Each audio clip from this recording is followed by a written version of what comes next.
I think the question everybody voted up as number one on the list, however, was this. I'm finding as I grow older and keep seeing what's going on in the world that I'm having a difficult time being patient or tolerant with people on the left. I'm still as polite as I can be. I'm not hostile, but for example, I have culled a lot of lefty friends from my Facebook page and increasingly disliking people I know in real life because of their views. The sad part is some of these people are my own family, and it's difficult to enjoy being among people whose views I know are causing the absolute destruction of freedom in this country. I was born in communist Cuba. My parents didn't risk their lives to bring me here for these people to make it more like the place we fled from because of what those political views caused over there. At the same time, I don't want to become a bitter isolationist, and I want to feel close to and enjoy my family. Do you have any advice on how I should deal with this dilemma? Isn't that funny? I was in the DMV yesterday, just sitting there minding my own business for the 2.5 hours it took me to get to the end of the to sit in the line to get to 2 forms filled out. 2.5 hours, and this woman sat next to me, and she started up this conversation, and I particularly wasn't in a mood to talk, and she said, what do you think about this whole thing? I said, I think this is absolutely absurd. I think if they paid these people by the person, they'd be moving a lot faster. She goes, well, they're terribly underfunded. They're terribly, terribly underfunded here. Everybody has to work much harder. I'm a government worker myself, work for the federal government, and it's all a fault of those damn Republicans. It's those damn Republicans, and I'm like, she's going on and on and on. I said, I don't know what we're going to do about those damn Republicans. And I turned to her and said, well, you're sitting next to one, so why don't you watch what you're talking about and not just assume that everybody on the face of the earth has exactly your belief system. It's extremely offensive, and I'd like you to be quiet. So I don't care what you say about me, or I don't care what you think about what I say. Of course you do. You started the conversation in the first place. And I'm telling you, it's offensive, it's obnoxious, and it's just time for you to be quiet. Okay? I don't give a damn what you think. I don't want to hear it. You started talking to me. You want to be like this? That's fine. Just be quiet. And, it's the fault of the Republicans that the DMV is slow because of the budget cuts. Here in a state that hasn't had a Republican governor in, 6 years, and hasn't had a Republican House or Senate in 30 years. Somehow it's our fault. So, look, man, I know exactly what you're saying, Walter. I was at a family reunion back in July when I was sitting there out back when they announced the Trayvon Martin verdict, and everybody was like, oh, I guess it's just okay to... Obviously, if you're white in this country, you can just walk up and shoot anybody in the head. You can just walk up to somebody, as long as they're black and you're white, you can shoot anybody in the back of the head in this country. That's what this country is all about. And I just sat there and took it, and cousins who I grew up with, who I was really good with and bought a lot of presents for and stuff, or, they're just going, oh, Time Magazine, it used to be great until these goddamn Republicans ruined everything. And I'm not going back there. So I don't know what to tell you, buddy. I will not be, I'm certainly not going to agree with him. And I think certainly the case in the case of what I was just talking about, they knew full well what my politics are. They're pulling my chain, like the woman, and so it's one way or the other, right? It's either they're gonna just assume that you believe everything they believe, which is in LA anyway is an epidemic, and it's horrible and it's rude. Or, as in the case of my cousins, they know full well what I believe. They know perfectly well how I make my living, and they're just trying to pull my chain. And when you start arguing with them, when you start arguing back, they go, I don't want to talk politics. Oh, really? You didn't mind talking politics when you were basically, unloading on me. So now all of a sudden that I'm responding and you're losing, you don't want to talk politics anymore.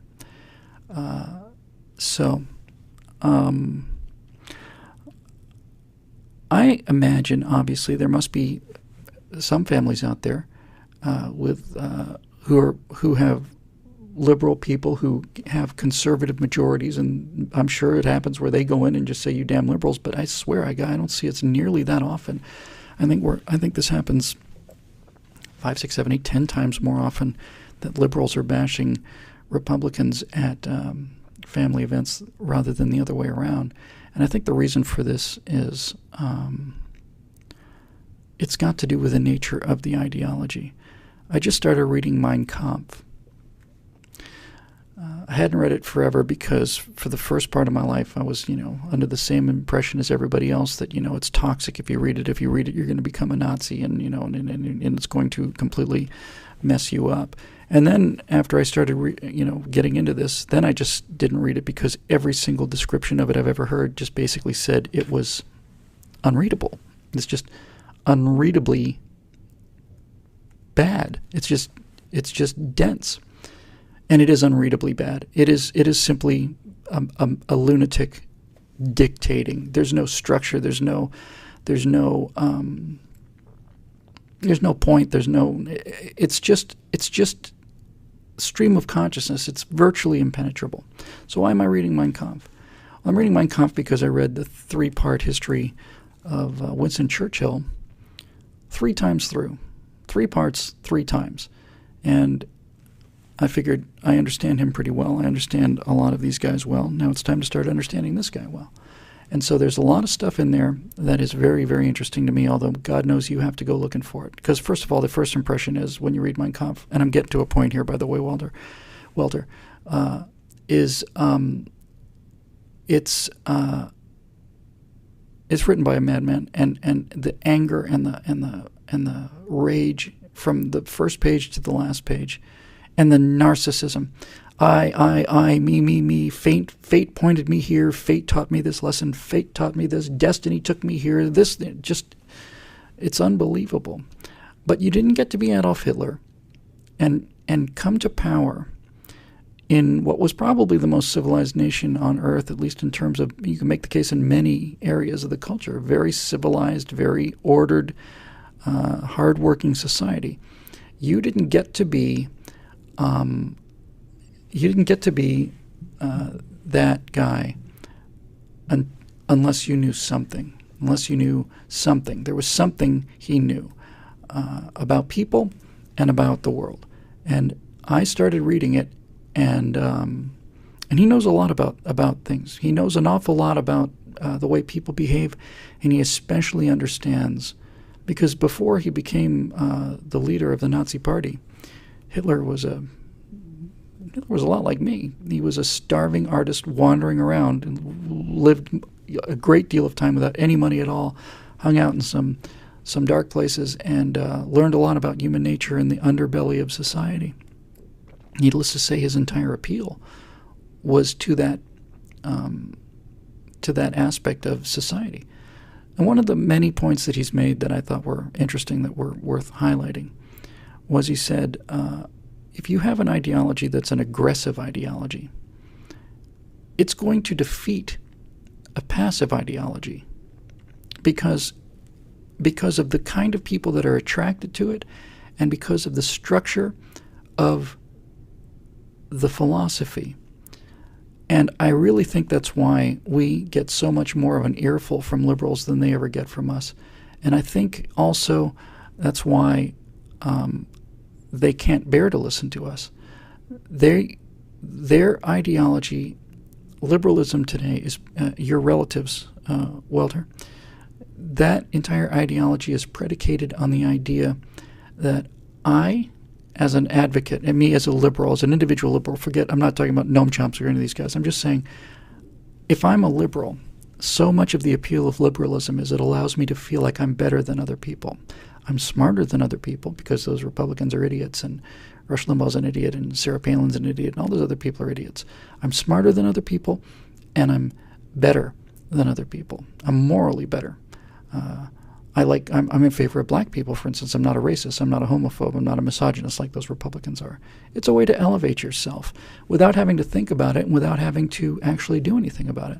So you can say that Republicans are racist, and I'm not. I'm a good person. I'm not a bad person. I'm a liberal. Even though your liberal policies have destroyed black America, utterly destroyed it. That's what they can't bear to hear. You see, when you start coming at them with those kind of facts, that kind of evidence, that's the end of it. That's why they literally, I've seen this with my own eyes, literally put their fingers in their ears and walk away. Don't want to hear it? No, don't want to hear it. So the reason I brought up the Hitler thing with Mein Kampf, Welter, is that what liberalism is today, it's not what liberalism traditionally was. We're traditional liberals. We're all about freedom and private property, ownership, responsibility, cause and effect, reality, being left alone. But if you have a group of people in a country and half of them are of the philosophy that we just want to be left alone, that's a fundamentally passive and defensive philosophy. If you have the other half of the country that says no, no, no, on the contrary, we have the right to tell people what to do, and we're going to tell them what to do, because if we tell people what to do, that will make us moral and good people. We're out there fighting evil, and we're out there fighting injustice. That's a much more aggressive, much more active ideology. And so I think that's why we do so terribly in the political arena, because I don't think I think on some level, a truly conservative politician is an oxymoron. If you're truly conservative, you want nothing to do with politics. You think government doesn't need to do all this stuff. If you're a genuine conservative, why would you go into politics? You'd go into something useful. You'd go into wealth creation, or you'd go into the military. You could say military is the government, but I'm not counting it as the government. I'm counting bureaucracy as the government. So we have people who have a fundamentally passive worldview, which is leave us alone. And you also have people who are fundamentally well-mannered. They don't want to go into a room full of people they care about and start a big fight. But these other people have to, because if you're a conservative in a party full of liberals, your mere presence, you don't have to say anything. I never said anything at that reunion. They just knew I was a liberal, conservative gladiator. And so they had to keep attacking me, and I didn't say a word. I didn't bring up politics. I didn't do anything. They had to throw little arrows and darts at me, because my very presence there meant that there was something other than liberalism. And they knew I was a smart guy. They watched me grow up. So if Bill's as smart as Bill is, pretty weak cheese here, but to whatever degree that, they've always known that about me, and now Bill's all of a sudden like this conservative champion, we don't want to think about why that is. We sure as heck don't want to listen to him. So they start throwing all these darts at you. And I don't know really what the answer is, Walter. There's no happy answer here. You can either fight back, which I will do when I get provoked enough. That woman at the DMV, who the hell do you think you are? Who the hell do you think you are? If you had sat there and said, why this problem with the DMV is because of the Jews. It's because of the Jews. Or if she said it's because of the blacks, that'd be intolerable. But to say it's because of Republicans and conservatives in a room full of people, she never for a second thought that anybody would push back against that, so she gets some pushback. Yeah.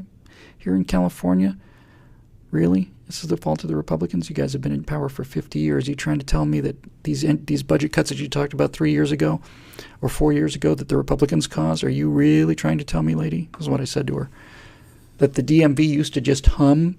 People used to just go down to the DMV in 1989, couldn't wait to get down there because it's a model of efficiency.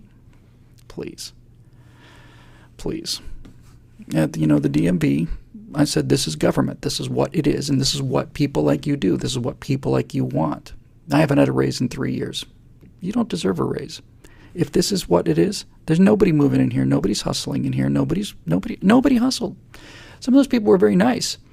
In fact, the people I met at the counter and the people I met were actually really nice people. But the structure is so appalling. The management system is so bad. They're so bad on so many ways.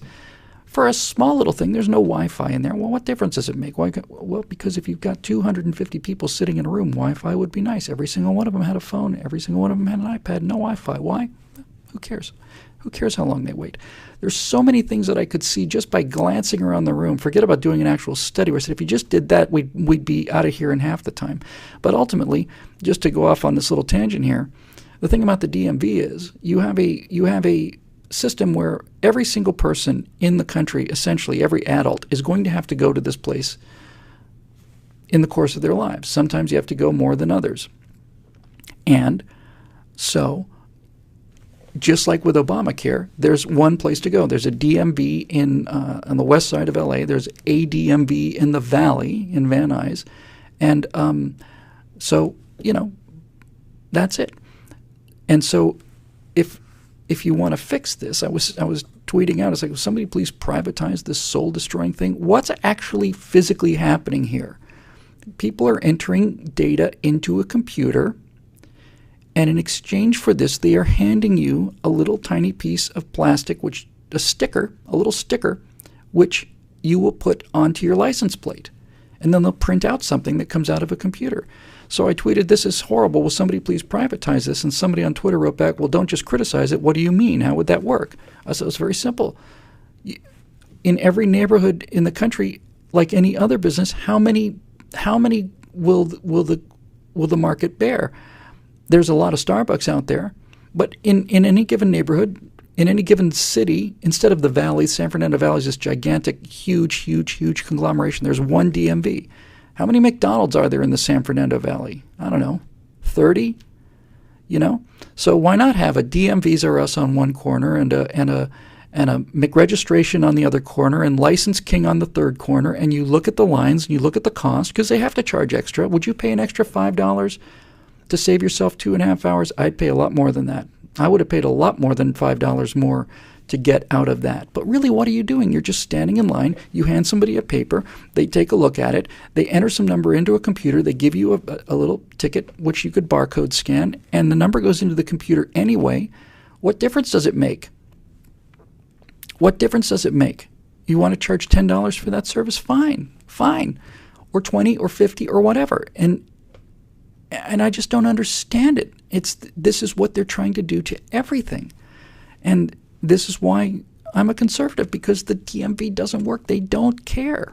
I was looking at people sitting there just chatting. You know, if you're going to take your break, folks, can you at least take your break in a back room so that I don't have to see that the main line of people that is fed, you come in the door to ask questions, decide where you're going to go.